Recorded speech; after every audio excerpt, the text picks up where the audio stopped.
하나님 아버지, 은혜와 사랑을 감사합니다. 오늘 저희들을 이렇게 아름다운 곳에서 예수의 이름으로 수련회를 갖게 하심을 감사합니다. 시간 은혜의 말씀으로 우리에게 생명과 능력으로 이끄시니 감사합니다. 오늘 이 밤에도 예수의 이름이 거룩히 여김을 받으시옵소서. 마음껏 예수의 이름을 부르는 자가 되게 하시고, 그리고 예수의 이름을 부를 때마다 성령과 함께 역사되는 그 놀라운 하나님의 사건의 주인공 되기를 원합니다. 오늘도 성령으로 이끄시옵소서. 예수님의 이름으로 기도합니다. 아멘. 자, 오늘 우리에게 주시는 하나님의 말씀 봅시다. 요한복음 3장입니다. 요한복음 3장 3절. 요한복음 3장 3절. 예수께서 대답하여 이르시되 진실로 진실로 네게 이르노니 사람이 거듭나지 아니하면 하나님의 나라를 볼 수 없느니라. 니고데모가 이르되 사람이 늙으면 어떻게 날 수 있사옵나이까? 두 번째 모태로 들어갔다가 날 수 있사옵나이까? 예수께서 대답하시되 진실로 진실로 네게 이르노니 사람이 물과 성령으로 나지 아니하면 하나님의 나라에 들어갈 수 없느니라. 육으로 난 것은 육이요 영으로 난 것은 영이니 내가 네게 거듭나야 하겠다는 말을 놀랍게 여기지 말라. 바람이 임의로 불매에 네가 그 소리는 들어도 어디서 와서 어디로 가는지 알지 못하나니 다 같이 성령으로 난 사람도 다 그러하니라. 아멘.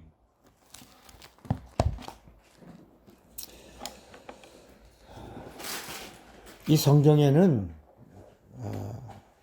하나님의 의도가 있습니다. 우리가 어떤 사람의 말을 들으면 그 말한 사람의 의도가 뭔지, 그 사람이 왜 이 말을 하는지, 이것을 빨리 캐치하는 사람이 그 사람과 바로 소통할 수 있는 거죠. 그리고 그를 흡족하게 할 수 있어요. 마찬가지로 이 하나님의 말씀에는 하나님의 뜻이 있고 하나님의 계획이 있고요. 그리고 하나님의 의도가 담겨 있어요. 빨리 아는 것, 이게 지혜입니다. 빨리 아는 것, 이게 능력입니다. 빨리 아는 것, 이것이 하나님을 기쁘시게 하는 이 비결입니다. 그런데 우선 우리가 기초적으로 전제되어야 할 것이 무엇이냐면, 이제 우린 구약이 우리 인간들이 볼 때 하나님에 대한 이야기를 하니까 하나님 말씀이다, 이렇게 말했죠.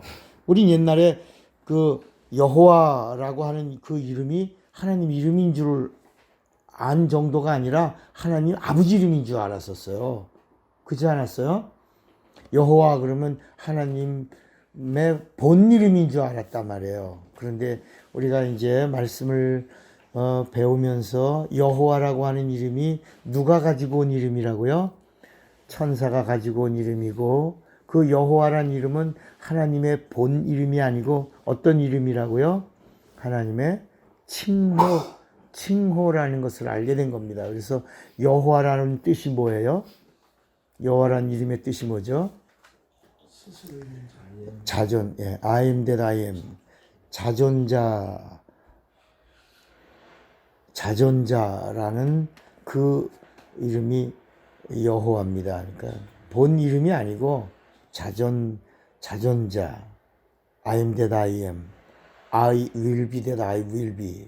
그래서 마치 하나님이 어떤 분인가를 알려주는 하나님의 속성이 담긴 표호가 여호와예요. 그래서 구약에는 이런 이름들이 무려 110개가 나오는 겁니다. 그래서 성경은 한마디로 뭐라고 말할 수 있냐? 하나님의 이름의 책이다라고 말하는 겁니다. 그래서 구약 성경에 나오는 하나님의 그 많은 이름들이 다 뭐냐? 하나님의 표호입니다. 전능하신 하나님 표호입니다. 자존하신 하나님 표호입니다. 여호와 일에 준비하시는 하나님 표호입니다. 여호와 니시 치료하신 하나님, 승리하게 하는 하나님, 여호와 라파, 여호와 니시, 이런 모든 말,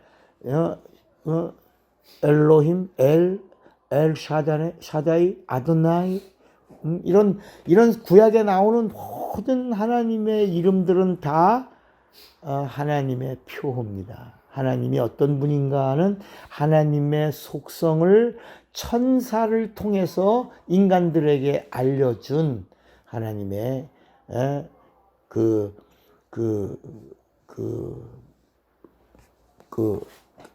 성품, 하나님의 본질, 이런 부분들을 알려주고 있지만 아직 하나님의 본래 이름은 감추어져 있었던 겁니다. 그 이유가 바로 뭐냐면 하나님의 본래 이름은 죄 문제를 해결하고 나서 가르쳐 주시려고 하신 게 하나님의 의도예요. 자, 여기서 한번 생각해 보세요. 구약에 하나님의 이름이 몇 개가 나온다고요? 110가지 정도가 나오고 있어요. 그런데 우리 이제 하나님의 본 이름이 뭐라고 알고 있죠? 예수라고 알고 있죠? 그러면 왜 예수의 이름이 수천 년이 지난 후에야 비로소 예수의 이름을 알려주셨을까? 왜 그랬을까? 궁금해 보신 적 없어요? 아니, 왜 엘리야 때쯤 한번 가르쳐 줄 만도 하고 다윗 때 한번 알려줄 만도 한데 왜 말라기가 지나고 무려 또 신구약 중간기인 400년이 지난 후 그 다음에 예수님이 오셔서 비로소 예수란 이름도 예수님을 통해서 그 이름을 알려주셨냐 말이에요. 한번 생각해 보신 적 없어요? 왜 그랬을까? 왜 그랬을까? 그것은 바로 뭐 때문이에요? 뭐 때문이에요? 죄 때문입니다. 그러니까 죄 때문에 인간과 하나님과의 관계에 단절이 이루어져 있는 동안에 하나님은 하나님의 본래 이름을 가르쳐 주신 적이 없어요. 전부 비밀을 가르쳐 준 겁니다. 우리 비밀을 누구한테 가르쳐 줘요? 이건 있잖아, 비밀이야. 너만 알아. 그러죠? 누구한테만 알려준 거예요? 선택한 이스라엘 백성들에게만 하나님의 비밀을 알려준 거예요. 그 비밀이 하나님의 이름이에요. 그런데 실상은 뭐야? 예수야. 근데 예수의 이름은 백성에게 알려준 게 아니라 죄사함 받은 자녀들에게, 죄 문제를 해결해서 의롭다함을 얻은 자들에게 비로소 하나님의 본래 이름이 뭐다? 예수다. 예수란 이름을 그냥 믿으면 신자지만 성령으로 믿으면 자녀가 돼서 그만이 그 이름이 하나님의 아버지 이름이라는 걸 알게 되고 그 이름을 믿음으로 부르면 구원이 임한다는 것도 알게 되는 거예요. 다시 여기서 하나를 정리합니다. 구약에 나오는 하나님의 이름은 하나님의 뭐였어요? 비밀이었어요. 하나님의 비밀을 누구한테 알려줬어요?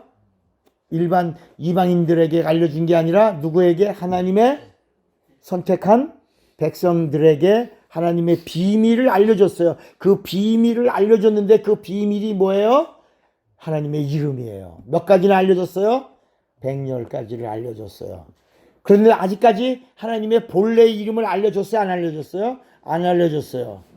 그리고 예수님이 오신 다음에도 알려줬어요? 안 알려줬어요? 안 알려줬어요. 하나님의 의도는 무엇으로 하나님의 본 이름이 알려지기를 원했어요? 성령으로. 이게 참이에요. 성령으로만이 참이에요. 그래서 성경은 뭐라고 말씀하고 있냐면 성령은 무슨 영이라 그래요? 진리의 영이라. 그러니까 성령으로 가르쳐주고 성령으로 알게 하고 성령으로 인도해 주셔야 뭐가 되는 거예요? 진리가 되는 거예요. 그래서 백성과 자녀 사이에 또 하나가 있어요. 자, 뭐가 있겠어요? 하나님의 비밀을 알려준 선택한 하나님의 백성이 있고 예수님이 오셨어요. 예수님이 오셨는데도 아직 자녀예요? 자녀가 아니에요? 자녀가 아니에요. 예수 믿어도 자녀예요? 자녀가 아니에요? 자녀 아니에요. 그들 예수 믿는 자를 뭐라고 불렀어요? 신자요. 그러니까 자, 백성과 자녀 사이에 뭐가 있다는 거야? 신자가 있다는 거예요. 그러니까 주님이 원하셔서 제자를 삼으셔도 그들은 자녀예요, 신자예요? 신자예요. 제자지만 신자예요. 그러니까 신자들의 모습은 불안해요, 하나님을 기쁘시게 해요? 불안하죠. 신자들의 모습이 제자들의 모습이에요. 제자들의 모습이 어떤 모습이에요? 예수를 팔아요.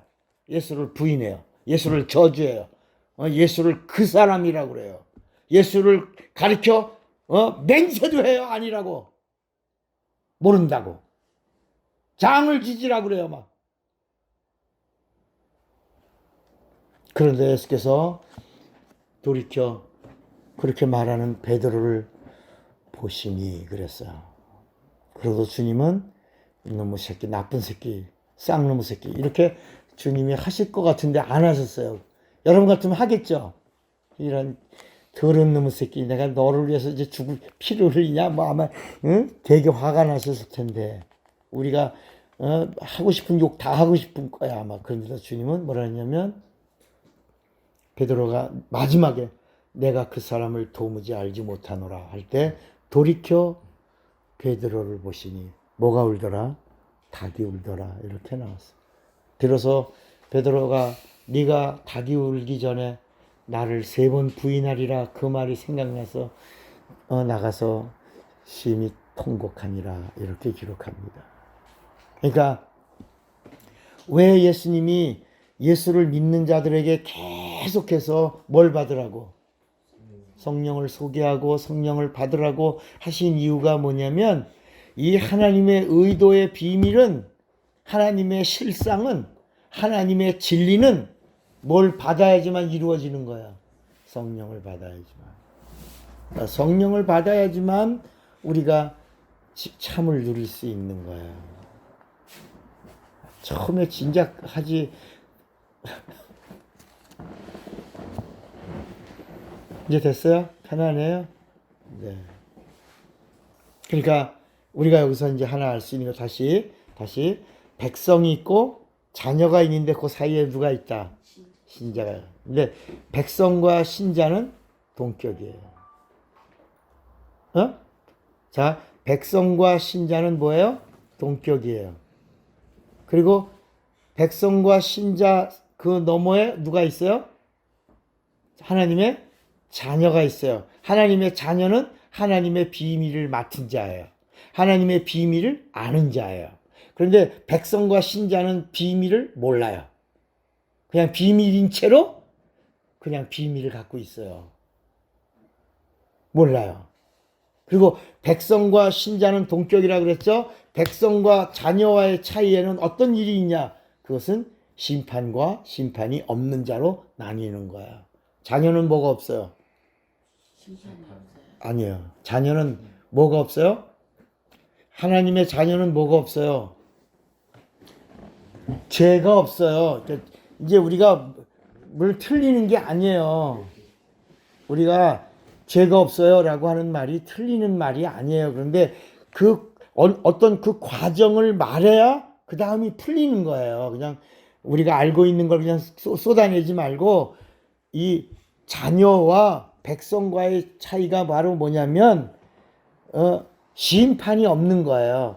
백성은 뭐가 있고 심판이 있고 자녀는 뭐가 없어요. 심판이 없어요. 근데 자녀에게는 뭐가 없다는 거야. 그렇죠. 죄가 없기 때문에 뭐가 없다는 거야. 심판이 없어요. 죄가 없기 때문에 심판이 없고 심판이 없기 때문에 생명의 부활을 하는 거예요. 그러나 백성과 신자는 뭐가 있어요? 심판이 있어요. 심판이 있다고 하는 말은 하나님의 변호가 한번 필요한 거예요. 다시 말하면 예수님의 변호가 필요한 거예요. 예수님이 마지막 앞에서 대언자로 변호해 주셔서 저들이 나를 믿는 자입니다 라고 하는 그 주님의 의로운 말씀으로 우리를 판관해 주셔야지만 거기서 심판이 없고 의로움으로 갈 수 있는 거예요. 이런 차이예요. 그래서 우리가 심판이 없다라고 하는 말은 생명의 부활에 참여할 수 있는 자요. 하나님을 뭐라고 부르냐? 하나님을 아버지라고 부를 수 있는 자가 됐다는 거예요. 이 사실을 누가 보증해 주는 거야? 성령이. 그러니까 우리는 이제까지 어떻게 가르쳤냐면 성령 받아야 거듭난다라고 배웠단 말이에요. 그잖아요.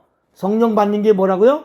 거듭남이라. 그래서 성령 받아야 돼. 성령 받아 거듭나고 이렇게 저도 그렇게 가르쳐줬었어요. 그냥 그게 원래는 그냥 통틀어서 그렇게 말해도 틀린 건 아니지만 이제 우리는 복음의 그 아카데미에 왔으니까 정확하게 배우자야.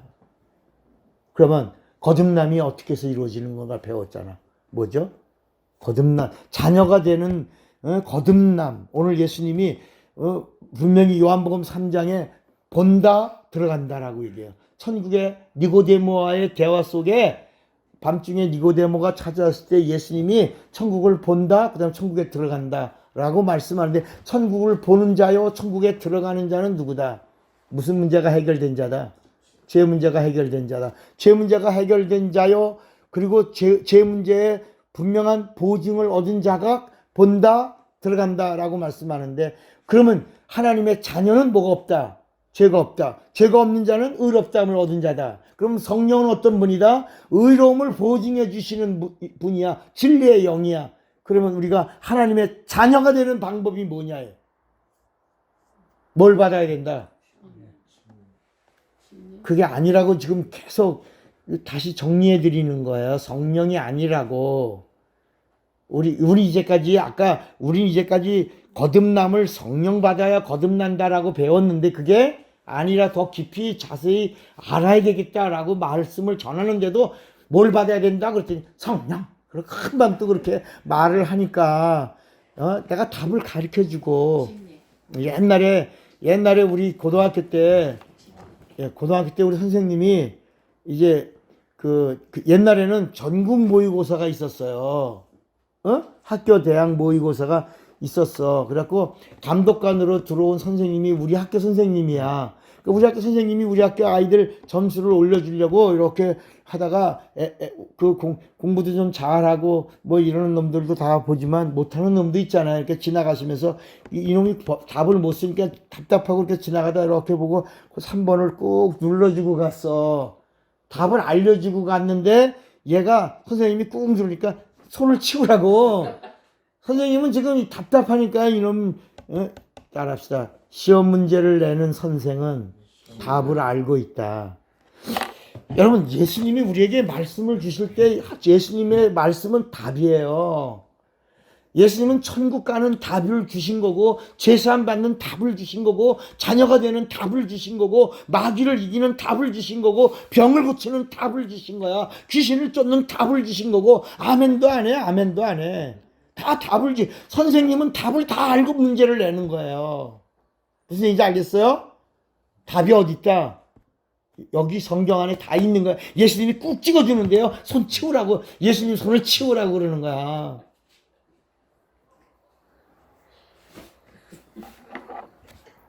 되게 재밌죠? 그러니까 제가 이 성경 안에는 우리 예수님이 자녀가 되는 답이 있고 죄사함 받아 의롭다고 하는 답이 있고 성령 받는 답이 있고 그리고 천사를 부리는 답이 있고 그리고 얼마든지 하나님을 영화롭게 하고 기쁘시게 하는 답이 있는 거야. 여기 다 있는 거야. 우리는 이걸 가지고 알고 우리가 누리는 것, 이걸 누리는 걸 권리라고 그러고 이 권리를 권세라고 그러는 거야. 권세가 뭐라고요? 하나님의 것을 누리는 권리를 권세라고 말하는 거야. 이 사실을 성령이 보증해서 함께 해주실 때는 뭐라고 말해요? 권능이라고 말하는 거야. 권능은 뭐예요? 천사를 부리는 능력을 말하는 거야. 따라합시다. 권능은 천사를 부리는 능력이다. 그러니까 어떤 자에게 그 천사를 부리는 능력을 주냐? 권리가 있는 자. 그 권리가 뭐라고요? 권세라는 거야. 그 권세가 뭐예요? 알고 누리는 거예요. 그래서 선생님이 이렇게 찍어줬는데 선생님 손을 툭 치고 딴 데다가 금을 걷어요. 그러니까 선생님이 얼마나 성질나요. 이 새끼 3번이라고 내가 찍어주고 갔는데 꼭 이 4번이라고 금을 걷네니까 지나가다가 내가 봤어. 내 앞에 있는 애한테 하는 거니까 선생님이 이 새끼가 근데 뭐 뒤통수 딱 치고 가더라고. 그 이놈이 왜 그래요? 이러고 있는 거야. 이 바보 같은 놈이. 아이고. 나중에 선생님이 학교 와갖고 아무개 너 일어나 이 새끼야 그러더니 너 내가 그거 너 3번이라고 찍었는데 넌 굳이 그냥 선생님 손도 치고 4번이라서 내가 한방 알밤을 줬더니 왜 그래요 이러고 거기서 큰 선생님을 망신 줬어. 이런 아유 싸가지 없는 놈 그렇게 선생님이 하시더라고. 얼마나 답답하면 선생님이 지나가다 손을 찍어줬겠어. 그런데도 내가 그걸 잊지 않아. 지금도 예수님이 답을 다 가르쳐 주셨는데도 이 사람들이 뭐냐면 입술로는 하나님을 공경해. 근데 마음은 내게서 멀어. 여러분 요한복음 5장 39절에도 너희가 이 성경에서 영생을 얻는 줄로 생각하고 성경을 상고하는데 이 성경이 다 내게 대해 증거하는데 40절에 뭐라고 영생을 얻으려고 하는 놈들이 영생을 얻으려고 온 내가 왔는데 내게 오지 아니하는도다 그랬다. 답답해 안 답답해? 제가 답답해. 답답해. 그러니까 자 하나님의 자녀는 뭐가 없다? 죄가 없다. 죄가 없는 자가 하나님의 자녀야. 그 죄가 없는 자가 의롭다함을 얻는 거고 성령은 의의 영이야. 그러니까 의롭다 함을 얻는 자들을 보증해 주러 내주하시는 분이 성령이시다. 그러면 그 자녀가 되는 비밀이 어디 있냐? 오늘 본문에 있는 거야. 물과 성령으로 나지 아니하며. 그러니까 사람들은 물로 한번 나고 성령으로 나는 건 줄 알고 이제까지 한국 교회나 모든 신학적 서적이나 신학교에서 가르치기를 사람은 몸이 물이 75%요. 엄마 뱃속에서 한번 태어나고 그리고 영으로 태어나는데 성령으로 태어나야 거듭나는 것이다. 이렇게 가르쳤다. 뭐 틀린 건 아니겠지만 우리는 정확하게 예수님의 의도를 알고 전한다. 그 물과 성령으로 그다음에 말하자면 물로 거듭나는 것이 엄마 뱃속에서 난다는 말이 아니잖아요. 벌써 예수님 말씀이 물로 거듭나고 성령으로 거듭나라고 하는 말씀을 하셨지 하나는 엄마 뱃속에서 나는 것이요 하나는 성령으로 나는 것이요 라는 게 맞아 안 맞아? 벌써 우리가 이성적으로도 틀리다는 걸 알잖아요. 예수님 말씀은 두 개가 다 거듭남에 대한 말씀이야. 물로 거듭나는 것과 성령으로 거듭나는 것을 말하고 있는데 물로 거듭나는 것이 바로 뭐냐면 예수의 이름으로 침례받는 것이고 그리고 또 하나가 뭐냐면 그 물로 거듭나 하나님의 자녀 죄사함을 받은 자를 성령으로 뭐 해주는 보증해 주시는 그 거듭남을 그러니까 거듭남에 하나는 물로 거듭남을 말하고 성령으로 거듭남에 대한 보증을 말하고 있는 것입니다. 그러니까 하나는 물로 침례받아서 구원받는 일이요 하나는 성령으로 구원에 대한 보증을 받는 일이다. 하나는 물로 침례받아서 옛사람을 장사 지내고 그리고 하나님의 것으로 거듭나는 자녀가 되는 의식이고 하나는 성령으로 내가 하나님의 자녀가 된 보증을 얻는 것이다. 자, 우리 마가복음 16장 15절을 한번 다시 보겠습니다. 예, 성경은 다 이렇게 조합되어 있죠. 마가복음 16장에 15절 너희 또 이르시되 너희는 온 천하에 다니며 만민에게 뭘 전하라? 복음을. 김 목사님 등 좀 띄고 앉으시고 같이 갑시다. 이게 예, 제가 시간을 좀 늦춘 것도 이제 오늘은 점심 저녁이 너무 과했어. 잘 먹었으니까 아까 이 목사가 뭐라냐면 나 오늘 휴강할까 했더니 밥값 줘야죠. 그래서 나 혼났어요. 그러니까 우리가 오늘 말씀 듣고 은혜 받고 함께 합시다. 그리고 이게 또 유튜브에 다음 며칠 있다 올라갈 거예요. 이번 토요일 날. 그러면 이제 이 김 목사님 이야기가 또 나온단 말이야. 그잖아. 전도사님 이렇게 나온다니까. 오늘 우리들의 이야기가 가감 그냥 그걸 편집할 능력이 내가 없으니까 올리는 것도 내가 못 올리는데 이 편집을 할 능력이 없으니까 우리가 깔끔하게 말씀을 잘 정리할 수 있도록 여러분들이 아멘 이렇게 화답해 주시면서 대답도 잘 하시고 그러면서 우리가 지금 강의를요 1시간 10분 이상을 넘어가지 않고 있어요. 일부러 그렇게 하고 있으니까 여러분들이 좀만 더 긴장하시고 함께 잘 따라와 주시기를 바랍니다. 제가 그러면 막 이거 막 영감 있게 막 흘러가다가 영감이 떨어지면 그냥 제가 하다가 기도합시다로 끝낼 거거든요. 그러니까 그렇게 하지 않고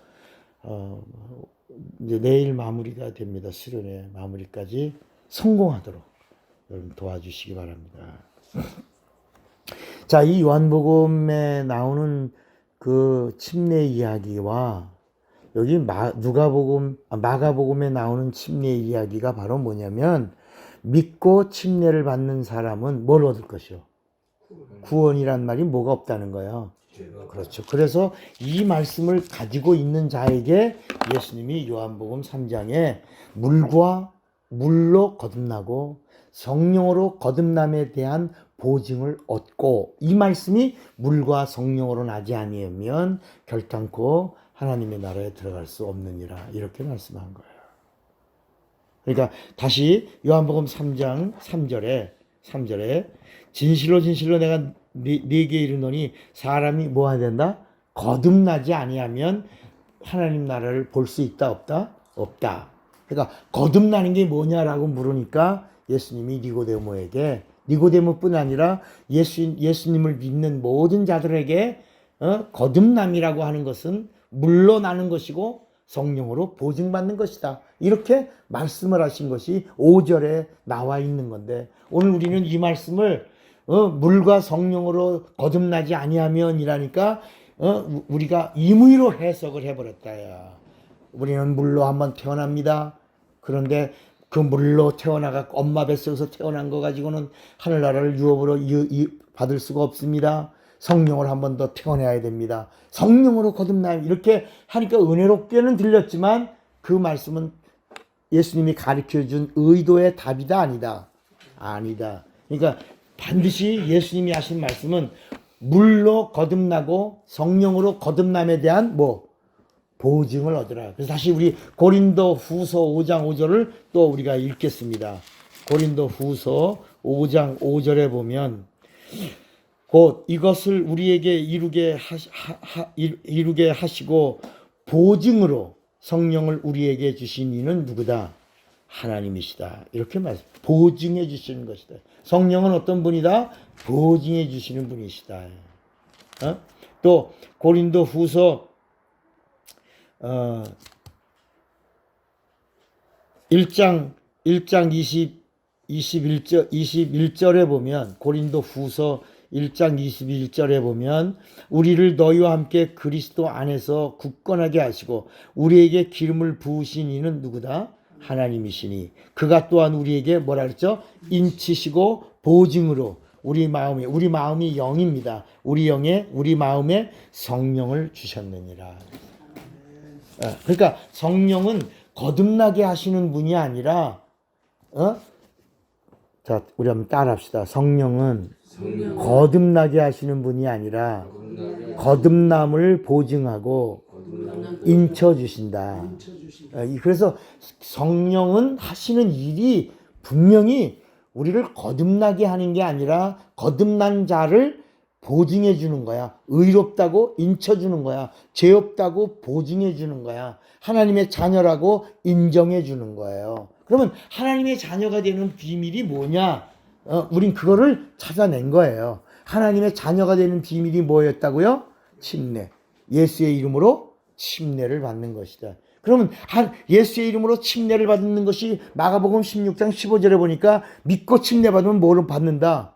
구원을 받는다. 구원을 받는다는 말이 뭐가 없다는 말이야. 죄 문제가 해결된다. 죄 문제가 해결되는가? 우리가 하나님이 죄 없는 분이요. 하나님이 죄 없는 분이요. 믿고 침례 받은 자들이 죄 없는 자들이요. 죄 없는 자들을 오늘 요한복음에 오니까 그걸 뭐라고 말했다? 물로 거듭났다라고 말해주고 있다. 그러니까 거듭났다라고 하는 말을 요한복음 1장 12절에 보니까 영접하는 자 곧 그 이름을 믿는 자들은 하나님의 자녀가 된다고 그랬는데 하나님의 자녀가 되는 것이 뭔가 그랬더니 13절에 이거는 육과 혈로 이루어지는 게 아니라 뭐라 그랬어요? 성령. 이건 하늘로부터 이루어지는 것이다. 자, 우리 요한복음 1장 13절을 보겠습니다. 요한복음 1장 13절에 뭐라고 말씀하고 있냐면 이는 요한복음 1장 13절이에요. 하나님의 자녀가 되는 이 비밀이, 그래서 권세가 따라오는 이 권리가 이는 혈통으로나 육정으로나 사람의 뜻으로나 하지 아니하고 오직 하나님께로부터 난 자들을, 그들이 뭐다? 하나님의 자녀가 되는 것이다. 하나님의 자녀가 되는 방법이 뭐라고요? 그 비밀이 뭐라고요? 하나님의 자녀가 되는 하나님의 의도의 비밀이, 우리 실상이 뭐라고요? 물침례를 받는 것이다. 그러니까 그런데 우리가 그러고 나면 하나님의 자녀가 되는 그 하나님의 의도의 실상이 지금 침례라고 들었잖아요. 그러니까 침례라고 하는 것이 얼마나 소중한 걸 알게 됐잖아요. 예수의 이름을 믿음으로 침례를 받는 것이 거듭남이요, 제사함 받는 거요, 구원 받는 거요, 의롭다함을 얻는 거요. 하나님의 자녀가 되는 하나님의 의도의 실상이라는 것을 우리가 지금 들었어요. 그래서 믿음을 알게 됐어요. 자, 그러면 이 사실을 우리가, 이게 복음이야, 이게 진리야, 그럼 이걸 전해야 되잖아요. 근데 오늘날 한국교회 강단에서 이 침례가 하나님의 자녀가 되는 비밀이요, 거듭남의 비밀이라고 알려주고 있어, 안 알려주고 있어요? 안 알려주고 있죠. 어디서만 가르쳐줘? 침례교도 가르쳐주나요? 잘 안 가르쳐주기도 할 것 같아. 그냥 침례교에서도 이렇게까지 실상을 가르쳐주지는 않을 거예요. 내가 볼 때는 침례가 의식이라고 이렇게 가르쳐주지, 이게 구원의 표다. 그래서 이게 베드로 전서 3장 21절에 뭐라 그랬죠? 이 침례가 구원의 표다라고 말씀하고 있는 이 비밀들을 조합해 보면, 이 침례의 비밀이 엄청난 건데, 사람들은 이게 침례라고 얘기하면 침례교 목사인가 이렇게 생각한단 말이에요. 그러니까 여러분, 침례 받는 게 제사함 받는 거요, 의롭다함을 얻는 거요, 거듭나는 거요, 하나님의 자녀가 되는 거요, 하나님을 아버지라고 부를 수 있는 표다 말이야. 그러면 누가 제일 이걸 싫어할까? 마귀가. 그러니까 마귀가 어디 걸 갖다 집어넣은 거예요. 이 성경 안에다가 천주교 걸 집어넣은 거야. 그게 세례예요. 그러니까 마귀는 우리가 이 성경 안에 침례라고 하는 말이 나오고, 예수 믿는 자들이 침례를 권면하고 믿음으로 침례받게 하고, 침례받은 자들이 확신에 거하고, 침례받은 자들이 하나님을 아버지라 부르고, 침례받은 자들이 성령으로 보증을 얻고, 그리고 능력 있게 사는 것 꼴을 봐야 안 봐요? 못 본단 말이야, 마귀는. 그래서 계속해서 우리에게 침례라고 하는 말이 나오면 이상한 이단자가 하는 말처럼 보이도록 하고 있는 것이다. 그러니까 여러분, 오늘도 강제상에서 우리가 세례나 침례나 다 쌤 니코르 공통 비스무리 일맥상통 공명 공감한데 뭐 자꾸 그런 거 가지고 이렇게 따지고 들고 그래. 여러분, 그러나 이게 쌤이야? 공통 비스무리야? 아니란 말이야. 천주교는 그것은 뿌리를 올라가면 기독교와 전혀 상관이 있다 없다? 없다. 그 뿌리는 어디까지 올라간다? 바벨탑 사건이 있는 거기까지 간다야. 바벨탑, 그 바벨교예요. 바벨교예요. 그리고 우리 기독교의 뿌리를 올라가면 예수요, 그리고 예루살렘이요, 그 마가의 다락방이요, 그리고 성령 강림이야. 보증과 의롭다함과 그리고 표를 받은 증거가 시작되면서부터 예수님이 하신 말씀대로 교회가 시작되었다. 오늘날도 많은 사람들은, 마귀는 건물이 교회인 것처럼 생각하도록 우리를 미혹합니다. 고린도 후서 4장 4절을 한번 보시면, 고린도 후서 4장 4절에도 뭐라고 말하냐면 마귀의 전략이 나와요. 고린도 후서 4장 4절에 마귀의 전략입니다. 그 중에 거기 뭐라고 말하고 있냐면, 그 중에 이 세상의 신이 믿지 아니하는 자들의 마음을 혼미하게 하여 그리스도의 영광의 복음의 광채가 어디에? 영혼에 우리 영혼에 비추지 못하게 함이니 그리스도는 누구다? 하나님의 형상이다. 그러니까 이 세상 신이 누구예요? 마귀야. 마귀는 하나님의 영광에 비추는 어디에 비추는 거예요? 우리 영혼에 비추려고 하는 게 하나님의 의도예요. 그러면 그 영광은 어디 있어요? 영광은 하나님의 것이죠. 그 영광이 어디 있어요? 하나님 안에 있죠. 근데 영광의 그 빛은 어디 있어요? 말씀에 있죠. 그래서 요한복음 1장에 보면 이 말씀은 뭐다? 세상을 비추는 빛이다. 그 빛이 세상에 임하였을 때 빛이 어둠이 깨닫지 못하더라고 말해요. 어디에? 영혼에 들어오는 걸 마귀가 방해하니까 영혼에 하나님의 말씀이 들어오지 못하는 거야. 여러분 오늘날도 말씀을 들을 수 있는 귀가 있고 말씀을 듣지 못하는 귀가 있잖아. 닫힌 귀가 있고 열린 귀가 있잖아요. 귀가 열려야 영으로 말씀이 들어가는데 말씀이 들어가면 빛이 임하고 그 빛이 임하면 내 육체 안에 있는 모든 저주와 어둠이 떠나게 돼 있는 거야. 그러고 나면 치료가 임하는 거고 생명이 임하는 거예요. 놀랍지 않아요? 우린 지금 육적인 이야기를 하려고 하는 것도 아니고 혼적인 이야기를 하려고 하는 것도 아니라 요한복음을 집중적으로 다루면서 우리는 영적인 부분을 다루고 있는 거야. 제가 그 박사학위를 공부할 때 저는 분명한 철학을 가지고 박사학위 공부를 했어요. 그 사람들은 무슨 뭐 잘난 척하고 명예 얻으려고 박사 공부를 했나? 물론 박사도 하나만 갖지 않고 박사도 3개나 갖고 있죠. 목회학 박사를 먼저 받고 또 이제 신학 박사를 받고 그다음에 이제 교육학 박사를 이렇게 받은 거예요. 근데 이 받으려고 공부하다 보니까 이제 저에게 선물로 주어진 거죠. 근데 제가 이 학위를 갖고 공부하려고 했던 것이 지난 시간에도 말씀드렸지만 제가 이미 부흥회를 가기만 하면 귀신 쫓고 병 고치고 하는 그런 사역을 계속 진행할 때 그 당시 옛날에 사람들이 뭐라 그러냐면 귀신 쫓고 병 고치는 사람은 무식한 사람들, 불러불러 하는 사람들, 뭐 이상한 막 그런 안 좋은 그런 터부시하는 언어들로 능력 있는 사람들을 막 비난할 때였어요. 그래서 제가 이러면 안 되겠구나. 내가 공부를 해야 되겠구나. 그래서 분명한 학위를 가지고 귀신 쫓고 병 고치고 있는 능력 있는 목사님도 신학 박사가 있고 대학교 교수도 있고 이런 사람들이 이렇게 귀신을 쫓고 능력을 행하고 병을 고치고 하나님의 일을 한다. 이런 부분들이 드러나야 되겠구나. 그러면 그 모델이 한번 돼야 되겠다. 그래서 제가 공부를 하게 된 거야. 그래서 유학도 가게 되고 학위도 받고 오게 된 거야. 그래서 제가 신학 박사가 될 때는 하나는 이제 디민이라고 하는 건 목회학 박사인데 목회학 박사는 그건 뭐 사실 누구에게나 받으려고 하면 다 줄 수 있는 거예요. 목회 5년 이상 한 사람들에게는 자격이 일단은 주어지는 거니까 목회학 박사는 전문가다. 야, 너 목회학에 전문가다. 그래서 박사의 닥터의 칭호를 주겠다라고 하는 게 디민 코스예요.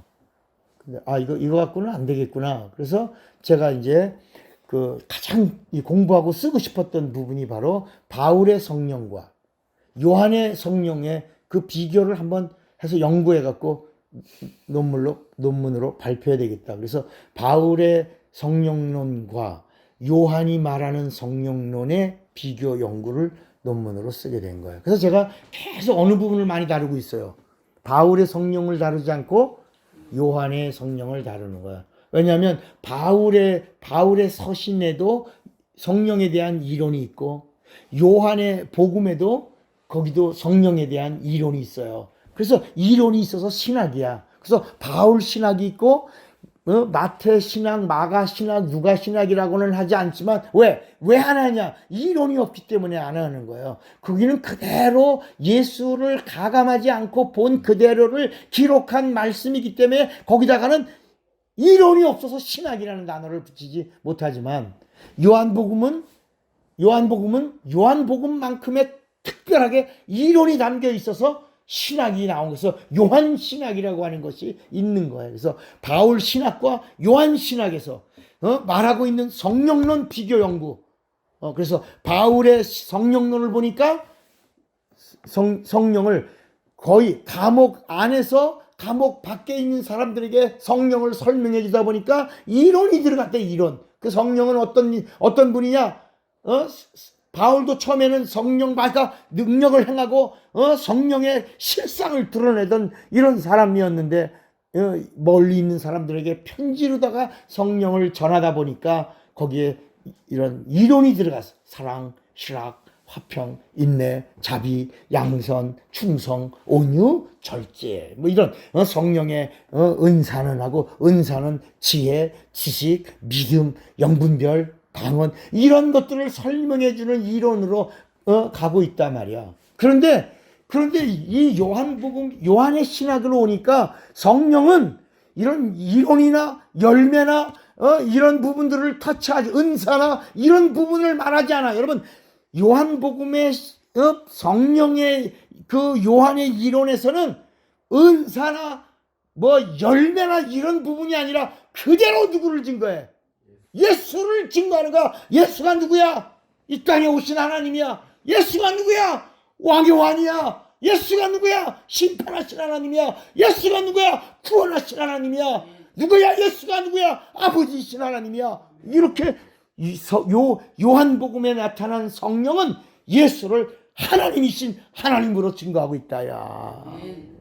그래서 내가 충격을 받고 이건 준비해야 되겠다. 그래서 아마 그래서 또 놀라운 일은요. 제가 충격받은 건 내가 박사학위 성령론에 요한의 성령론을 쓰는데 자료를 봐야 되잖아. 자료.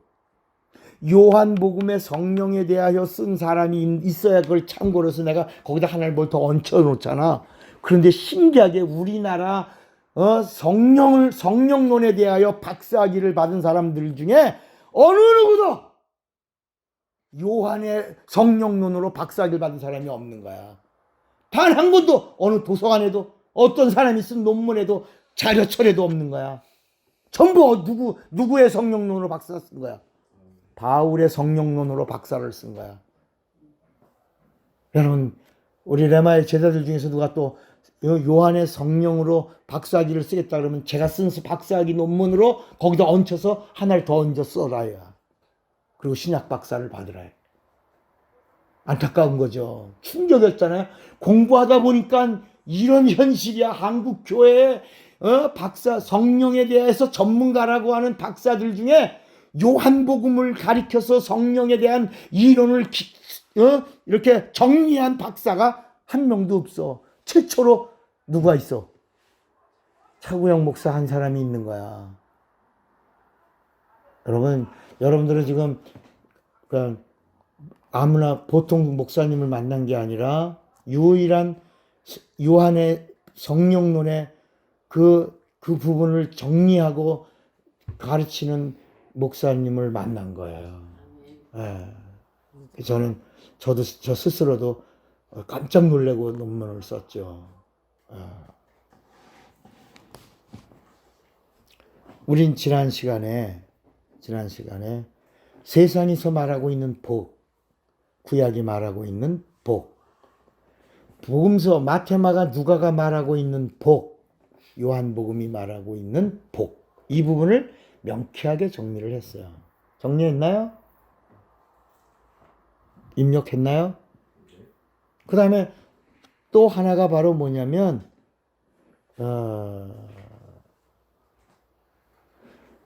이 말의 언어에 대해서 랭귀지입니다. 언어에 대해서 세상이 말하고 있는 언어가 있고 구약이 말하고 있는 언어가 있고 신약에서 마태, 마가, 누가가 말하고 있는 언어가 있고 요한복음이 말하고 있는 언어가 있는 거예요. 세상에 있는 말은 다 뭐냐면 육적인 언어예요. 정욕적인 언어예요. 그런데 천사로부터 비로소 혼적인 인격적인 언어가 쏟아져 내려온 거야. 이게 율법이에요. 그래서 율법을 가리켜 우리가 뭐라고 말하냐? 이 율법은 육체의 뭐다? 예법이라 그랬어.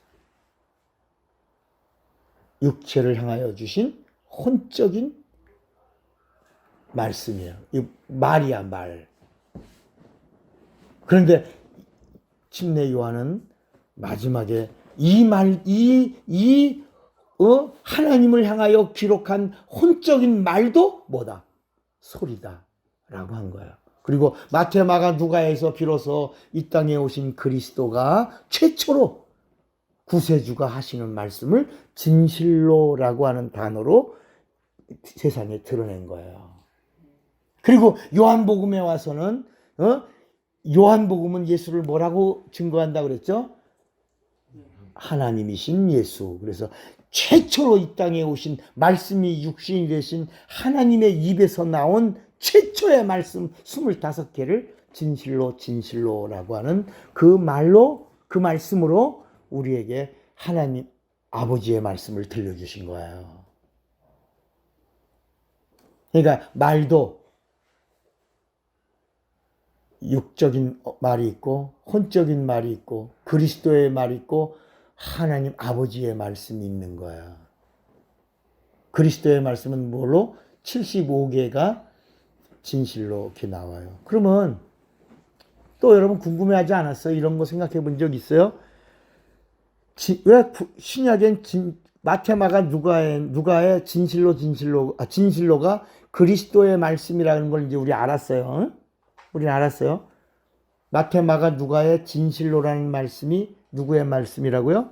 그리스도의 말씀이고, 요한복음에 나오는 진실로의 말씀이 하나님의 직접 하신 말씀이라는 걸 알았어요. 몇 번 나온다고? 요한복음에는 25번 나온다고. 그러면 여러분, 그러면 진실로라는 말이 하나님의 말씀이고 진실로라는 말씀이 그리스도의 말씀이라는 건 알겠는데, 왜 진실로라고 하는 말씀을 하고 그리스도라고 말하고, 왜 진실로라고 말하고 하나님 아버지의 말씀이라고 했을까? 왜 그랬을까? 또 한번 궁금하지 않아요? 분명히 그냥 그리스도의 말씀으로 그냥 진실로라고 하면 하고 하나님 아버지 말씀이라고 진실로라고 하면 됐지. 왜 거기다 진실로라는 단어를 한 번을 쓰고 왜 진실로라는 말을 꼭 쓰면서 그리스도인 것과 하나님 아버지 됨을 왜 구별을 했을까? 진실로라는 말을 안 하면 그리스도가 아니고 진실로라는 말을 안 하면 하나님 아버지의 말씀이 아닐까? 아니잖아요. 왜 그랬을까? 틀려도 좋아요. 한번 얘기해 보세요. 왜 그랬을까? 사실 저는 이런 부분들이 한번 어떤 부분이 딱 정리되는 순간에 조립이 될 때 한 번에 다 한 번, 이 모든 이 사실들이 예수 그리스도 안에서 그냥 한 번에 조립될 때 다 조립된 걸 풀 때는 이렇게 쉽게, 편하게, 재미있게, 여러분들이 알 수 있도록 한 방에 풀린 거예요. 이렇게 풀어드리는 거야. 그 비밀은 뭐냐면,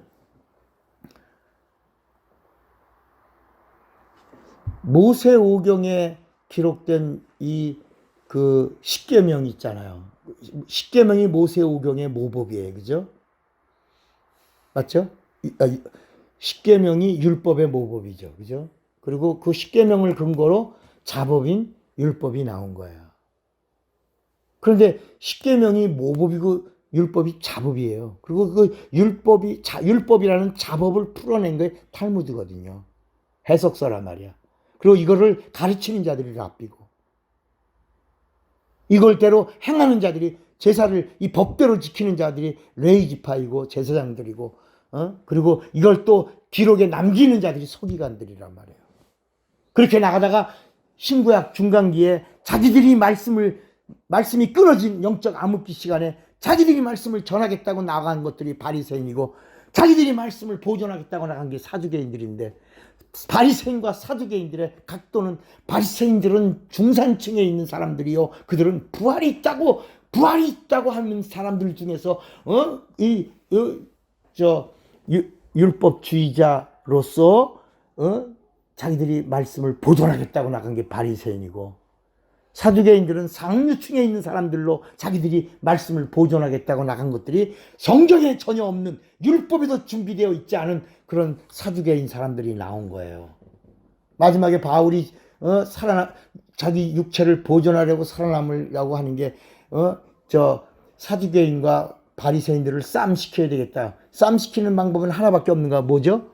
부활 문제. 나는 부활을 전하고 있는데 그랬더니 그러냐? 너 부활을 전하냐? 바리새인들이 그러니까 사두개인들이 부활을 하느냐고 지들끼리 막 싸울 때 바울이 도망간다야. 그러니까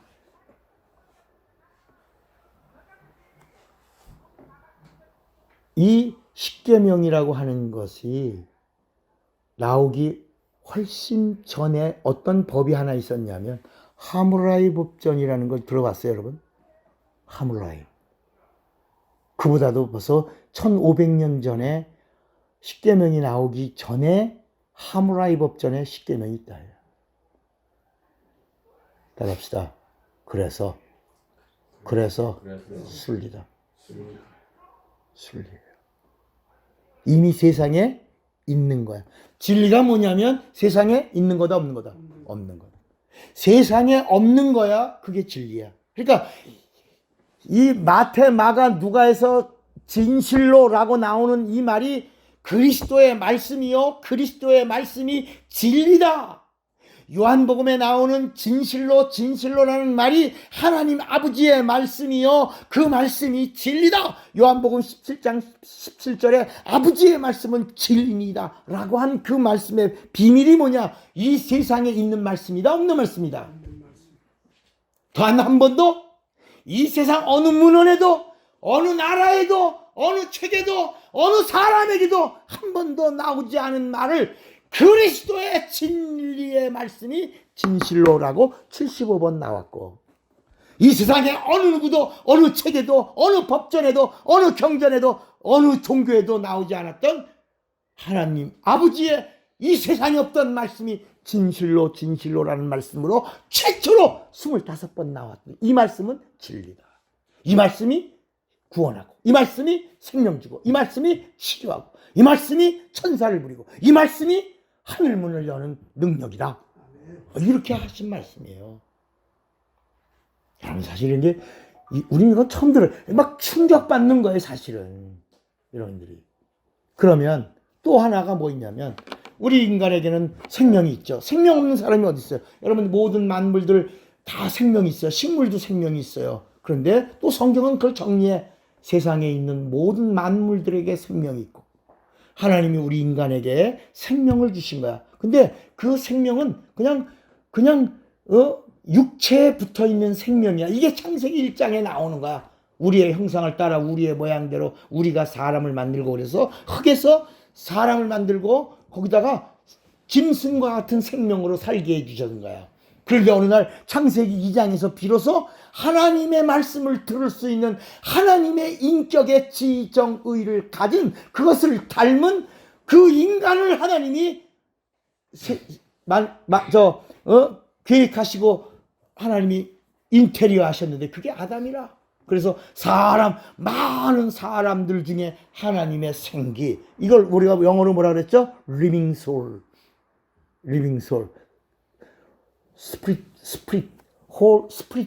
스피릿, 영이 아니라 living soul, 인격을 주신 거예요. 이게 생기라고 말했다, 생기. 그리고 비로소 그 인간이 하나님 말씀을 들을 수 있고, 그 말씀에 대하여 반응할 수 있고, 결단할 수 있고, 그 말씀에 순종할 수 있고, 그 말씀을 지킬 수 있고, 그 말씀에 따라 하나님께 영광을 돌릴 수 있는 그런 존재로 우리 인간을 한 번 더 이렇게 업그레이드 시켰는데, 그게 누구다? 아담이다, 아담. 그리고 그 아담을 에덴 영적인 공간에다가 두시고, 그리고 거기서 이제 선악과를 먹으면 정령 죽으리라 라고 하는 하나님의 계명으로 살 수 있는 자가 되게 하신 거예요. 이때까지 영이 있어, 없어요? 영이 없어요. 영이 없으니까 마귀는 영이에요, 영이 아니에요? 영이죠. 아니요. 마귀는 영이야. 천사는 영이야. 그러니까 영은 영을 건드리는 거야. 근데 아담이 지금 영이 있어요, 없어요? 없어요. 안 건드려요. 그래서 성경 어디에도 마귀가 아담을 건드렸다는 얘기 없어요. 영은 영을 건드리는 거예요. 아담이 아직 영이 아니기 때문에 마귀가 아담을 안 건드리고 있는 거예요. 아담이 그냥 있어야 에덴에. 이제 하나님은 하나님의 의도에 우리 인간을 통로로 누가 오시려고? 둘째 아담이신 예수가 오시려고 하신 계획을 세우시고 아담의 갈비를 취해서 그 갈비에 하늘에서 지은 영을 부어주셨는데 그 하와가 성경은 뭐라냐? 생명이라. 따라합시다.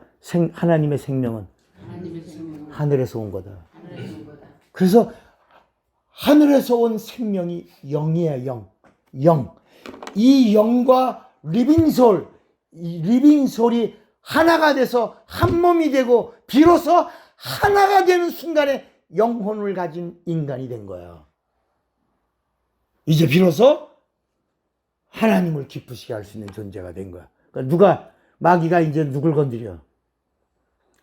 영을 건드리죠. 하와를 건드리는 거야. 그래서 하와가 마귀에게 속아서 선악과를 먹고 함께한 아담에게도 주어 하나된 아담이 하나된 그래서 우리는 이걸 통틀어서 그냥 아담이 선악과를 먹고 원죄를 졌다 이렇게 말하는 거예요. 우리는 조금 더 세밀하게 깊게 이 성경의 말씀을 보는 거고요. 그러니까 처음에 하나님이 인간에게 생명을 주실 때 그 생명은 우리가 생각하는 이런 영적인 생명이 아니라 식물과 같은 그런 목숨이라는 생명을 주신 거예요. 잘 정리하세요. 오늘 이 부분이 정리되면 다음엔 다른 부분으로 갈 겁니다. 목숨이라는 생명. 거기다가 하나님이 다시 인격을 부어주시고 인격을 부어주신 다음에 영을 주시는 거예요. 그러니까 하나님의 의도는 다 뭐냐? 육과 혼과 영이 분리되기를 원해요? 하나 되기를 원하는 거예요. 하나. 그래서 이게 이제 바울의 서신 중에 너의 영과 혼과 육이 신령하기를. 또 요한 서신에 보면 내 영혼이 잘 되고 범사가 잘 되고 강건하기를 내가 간구하노라. 이렇게. 분리되지 말고 하나 되라. 그러니까 영은 하나님을 향하여 하나가 되고, 잘 보세요. 영은 하나님의 말씀으로 하나님과 하나가 되고, 혼은 영을 향하여 인격적으로 총동원하여 영과 하나가 되고, 육체는 혼과 하나가 되고, 그래서 결국은 육과 혼과 영과 영이 진리로 하나가 되어 비로소 죄 없다함을 얻은 하나님의 자녀가 되는 거고, 이것을 침례로 믿음의 침례를 통해서 거듭남이라고 하는 하나님의 의도 안에서 성령이 오시고 이것을 보증해 주셔야 비로소 의롭다함을 얻고 보증을 얻은 자요 인침을 받은 자가 되고 구원의 확신을 가진 자로 하나님을 아버지라 부르는 자가 되어 비로소 천국에 갈 수 있는 생명의 부활을 하는 자가 된다는 거예요. 무슨 얘기하는 건지 잘 모르시고 멍멍하게 나중에 한 번 더 파일을 잘 들으시면 이게 어떻게 이게 뭐가 정리가 되어 있는가를 여러분들이 아셔야 돼요. 그러니까 우리가 지금 이제 복이라고 하는 얘기도 세상의 복과 구약의 복과 마테마가 누가의 복과 요한복음의 복과 그리고 하나님이 진짜 주시려고 하는 참복은 영생이다 이렇게 했죠. 그 영생을 주는 이가 복의 근원이신 예수다 이렇게 말씀을 했잖아요. 그리고 어제는 예언이라고 하는 말을 했죠. 우리 인간은 다 누구냐면 예언하는 자예요. 아유 인상 좋으시네요. 주변에 사람들이 많겠어요. 힘들어도 조금만 참으세요. 이제 잘 풀릴 거예요. 다 예언하는 거예요. 다 예언합니다. 어린아이가 태어나도 주변의 사람들이 돌잔치 때 와갖고 예언합니다. 뭐래요? 예언합니다. 네, 다 예언합니다.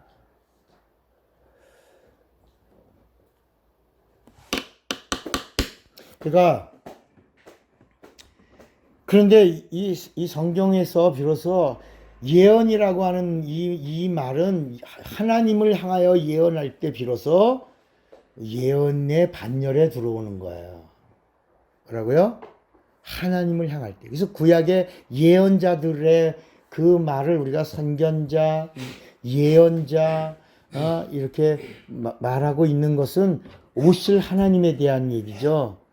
근데 귀신이 더 나가서 마귀가 성령이 예수 믿고 죄사함 받은 자들에게 와서 사람을 예언하는 것으로 예언이라고 말하기를 시작한 것을 사람들이 미혹되고 따라갔던 거예요. 성령은 사람의 보혜사가 아니에요. 따라합시다. 사람의 보혜사는 예수다. 예수야. 예수가 사람의 보혜사고 예수가 사람의 중보자예요. 그분이 우리의 대언자고요. 그래서 예수님은 나는 누구를 찾아왔다. 죄인을 찾아왔고 죄인을 구원하러 왔다. 그러나 내 뒤에 오시는 성령은 사람이 아니라 누구를 증거하러 온다. 나를.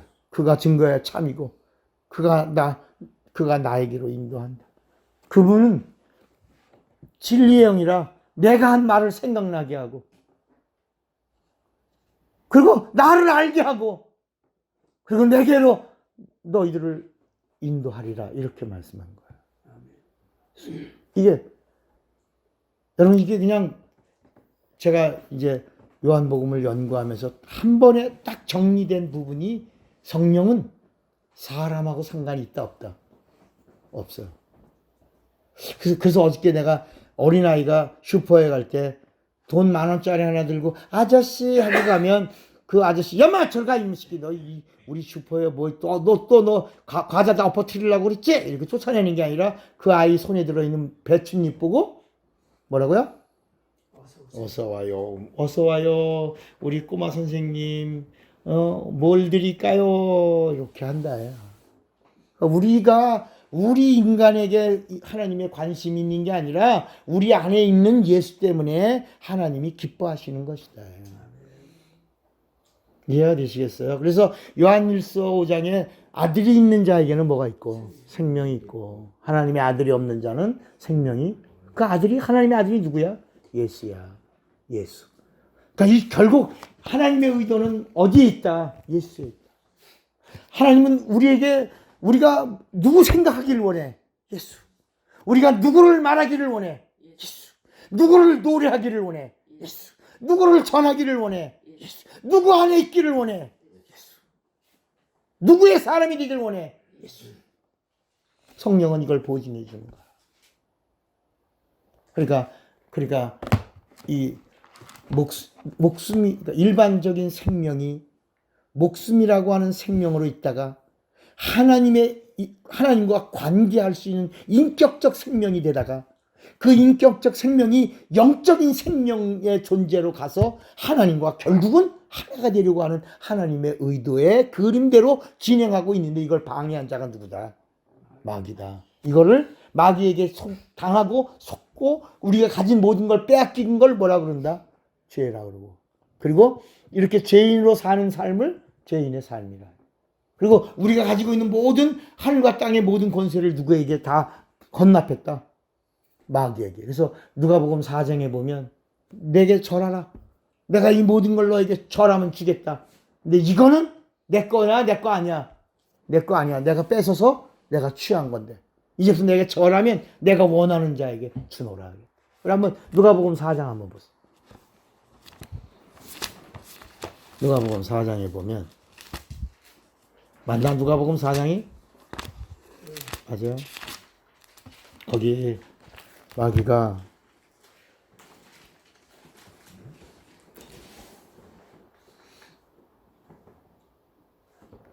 (5절에) 보면 마귀가 또 예수를 이끌고 올라가서 순식간에 천하만국을 보이며 이르되 이 모든 권위와 그 영광을 내가 네게 주리라. 이것은 뭐라 그랬어요? 내게 넘겨준 것이므로 내가 원하는 자에게 주노라. 내가 뺏어서 가졌다. 너가 내게 절하면 내가 원하는 자에게 주겠다. 그러니까 여러분 오늘 이 밤에 하나님이 정말 원하시는 것이 뭐냐면 우리가 예수 믿는 신자가 되는 게 원하는 게 아니라 하나님의 뭐가 되길 원하는 거예요. 자녀가 되. 하나님의 자녀가 되는 비밀이 어디에 있다고요? 침례에 있고 예수의 이름에 침례에 있고 침례로만 끝나는 자가 아니라 무엇으로? 성령의 보증을 얻어서 하나님으로부터 인정을 받으라. 그러니까 여러분 영적 생활은 솔직히 말해서요. 하나님 앞에 성령으로 인정받는 것도 중요하지만 마귀한테 인정받는 것도 필요하다. 그래서 하나님의 의도는 뭐냐면 너 성령의 보증만 받으려고 하지 말고 마귀를 대적하고 마귀를 대적하고 귀신과 싸우되 마귀에게서 인정받으라 해요. 저 새끼 진짜다. 가짜가 아니라 뭐다? 진짜라. 내가 넘어뜨리려고 별짓 다 했는데 넘어져 안 넘어져? 쓰러져 안 쓰러져? 절해 안 해? 안 해. 절하지 않아. 진짜야. 진짜야. 그래서 귀신 나부리들이 막 역사할 때 마귀가 귀신 집합! 아무한테 가지마. 내가 인정했어. 가지마. 가지마. 딴 데로 가. 이렇게 그렇게 해야 된다. 야. 맨날 병 걸려갖고 그냥 빌빌대고 골골대고 막 아파갖고 막 그냥 이런 진짜 묻는 이런 빈약한 그런 자녀가 아니라 하나님의 것을 막 권리로 사용하고 능력 있게 이렇게 사용하다가 주님 더 주세요 막 그래서 여러분 마태복음 5장에 애통하는 자가 뭐가 있다? 복이 여러분 애통한다니까 막 우는 자가 아니요. 하나님의 것을 달랍시다. 하나님의 것을 더 가지지 못하고 더 사용하지 못하고 천사를 더 부리지 못하고 능력을 더 나타내지 못하는 영적인 애통함으로 애통하는 자가 복이 있다. 내가 그런 자를 위로해 주겠다는 거야. 육체가 있는 동안에 더 쓰임 받고 싶어요. 더 주님을 기쁘시게 하고 싶어요. 더 능력 받고 싶어요. 더 영혼 구원하고 싶어요. 사용하기를 원해요. 나를 쓰세요. 나를 쓰세요. 나를 쓰세요. 나를 쓰세요. 나를 쓰세요. 이렇게 막 하나님의 것을 더 가지고 더 멋있게 귀하게 사용하지 못하는 이런 영적 갈급함을 입는 자들에게 복이 있나니 저가 위로를 받을 것이며 이렇게 말씀하시는 거야. 결국 하나님이 우리에게 주시려고 하신 것은 영원한 생명입니다. 그 영원한 생명을 영어로는 eternal life라고. eternal life. eternal life는 the life가 주는 거야. the life란 말은 유일한 정관사가 붙은 거야. 우리는 그냥 life야. 인생이야. 우리가 가지고 있는 것은 목숨이라는 생명이야. 목숨이라는 생명인데 창세기 2장에 하나님이 하나님과 관계를 맺을 수 있는 하나님의 인격을 닮은 그런 존재로 세우셨다가 하와를 보내시면서 비로소 예수까지 모실 수 있는 영적 존재로 우리를 세우신 것은 지으신 것은 마지막은 예수와 하나 되어 그 하나님의 영원한 이터널 라이프 그 영원한 생명 하나님 안에 있는 생명, 하나님 안에 주시는 생명, 그 생명, 하나님의 생명을 주셔서 하나님처럼 살게 하고 하나님처럼 사는 자를 데리러 오셔서 마지막에 하나님처럼 영생 복락을 누리게 하시려고 하나님의 의도라는 그림을 우리에게 보여주신 것이다. 그걸 보라는 거예요. 그리고 그걸 들으라고 하는 거고 그걸 믿으라고 하는 겁니다. 그런데 우리가 임의로 해석을 해.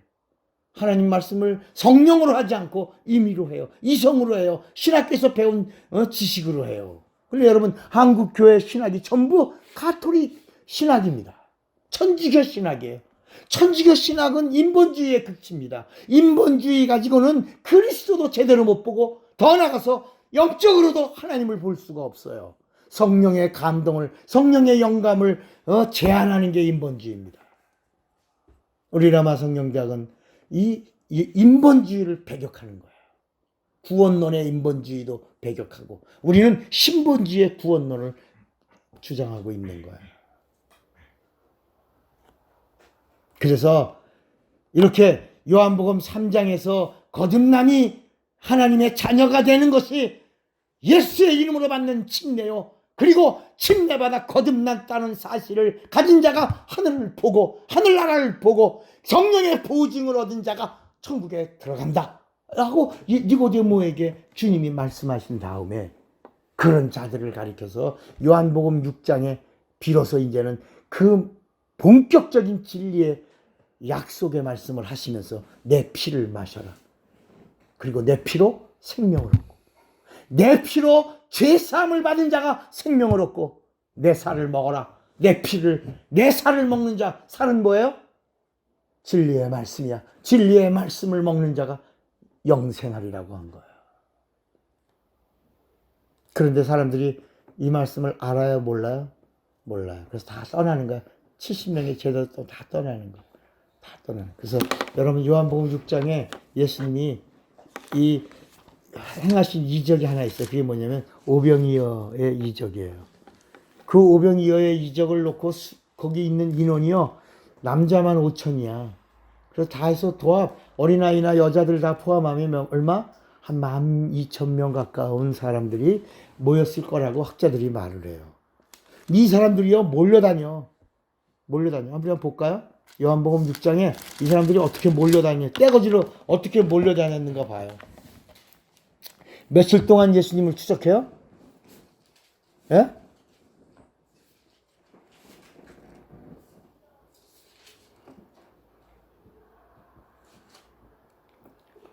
22절 요한복음 6장 22절 요한복음 6장 22절 이튿날 바다 건너편에 서 있던 무리가 배 한 척 외에 다른 배가 거기 없는 것과 또 뭐랬어요? 어제 예수께서 제자들과 함께 그 배에 오르지 아니하고 제자들만 가는 것을 보았더니 그러나 디베라에서 배들이 주께서 축사하신 후 여럿이 떡 먹던 그곳에 가까이 왔더라. 무리가 거기도 예수가 안 계시고 제자들도 없음을 보고 곧 배들을 타고 예수를 찾으러 어디까지 가? 가버나움까지 갑니다. 바다 건너편에서 만나 라삐여 언제 여기 오셨나이까? 우리가 지금 며칠 동안 주님을 찾고 있어요? 무려 며칠 동안? 이틀 동안.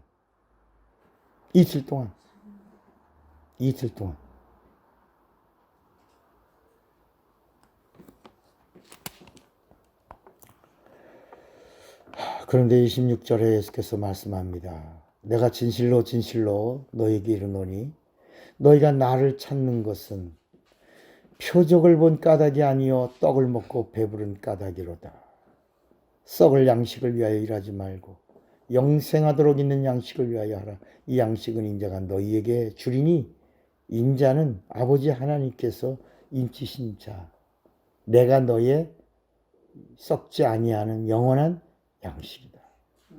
내가 주는 것은 피와 살밖에 없는데 내가 주는 피로 죄사함을 얻고 생명을 얻어 구원을 얻고 내가 주는 살은 말씀이요 진리로 하나님만이 주시는 영원한 생명으로 영생을 얻으라. 이렇게 말씀한 거예요. 요한복음은 예수님이 계속해서 누구라고 말씀하고 있다고 그랬죠? 하나님. 마태마가 누가복음은 계속해서 예수님을 누구라고 말씀하고 있죠? 그리스도. 그래서 마태마가 누가는 계속해서 유대인의 그리스도, 로마인의 그리스도, 헬라인의 그리스도야. 그런데 요한복음은 계속해서 온 인류의 예수 믿는 자의 아버지가 되시는 하나님이신 예수를 말하고 있다.